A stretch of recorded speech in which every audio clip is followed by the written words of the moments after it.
আজ আমি রান্না করলাম হাজবেন্ডের জন্য টমেটো দিয়ে মুরগির মাংস। তো হ্যালো বন্ধুরা, আসসালামু আলাইকুম। সবাই কেমন আছেন? আলহামদুলিল্লাহ, আমি অনেক ভালো আছি। তো অনেক দিন পর আপনাদের মাঝে নিয়ে আসলাম একটা বড় ভিডিও। তো দেখেন আমি কিভাবে মুরগির মাংস রান্না করি।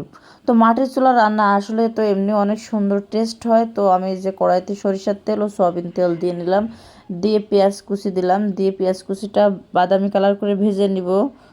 নেওয়ার পরে আমি আদা রসুন বেটে রাখছি, সব মশলা একসাথে পিষে রাখছি, সেই মশলাটা দেবো। দেখেন এখন পেঁয়াজটা আমি লাল লাল করে ভেজে নিয়েছি।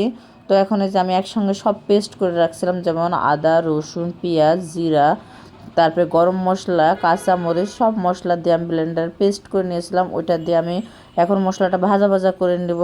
আর মশলা আপনি যত কষাবেন, যত ভাজা ভাজা করবেন, তত মশলার কাঁচা গন্ধ দূর হয়ে যাবে এবং মশলার রান্নার স্বাদ দ্বিগুণ হবে।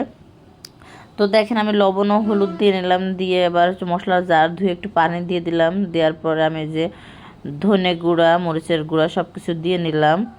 দেওয়ার পরে আমি আরও ভালো করে মশলা কষাবো, তার জন্য আমি এই যে মশলাটা ভালো করে নাড়বো, নাড়ার পরে ঢেকে নিব।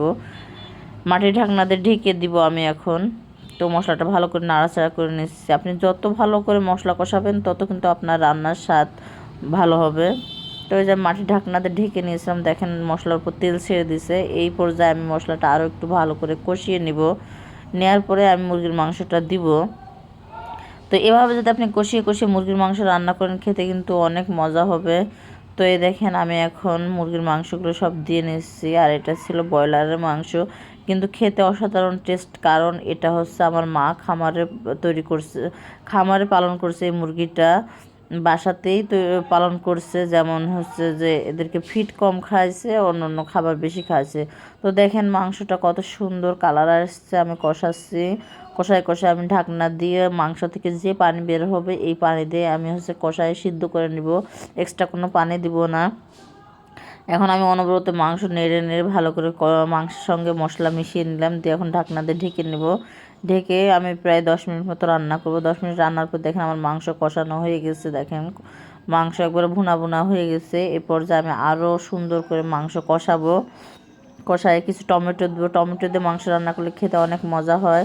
তো এই যে টমেটো দিয়ে ভালো করে নাড়াচাড়া করে কষায় নিলাম। আমার মাংস রান্না হয়ে গেছে। এখন আমি ঝোলের পানি দিব, ঝোলের পানি দিয়ে ফুটিয়ে নিলে আমার মাংস রান্না হয়ে যাবে।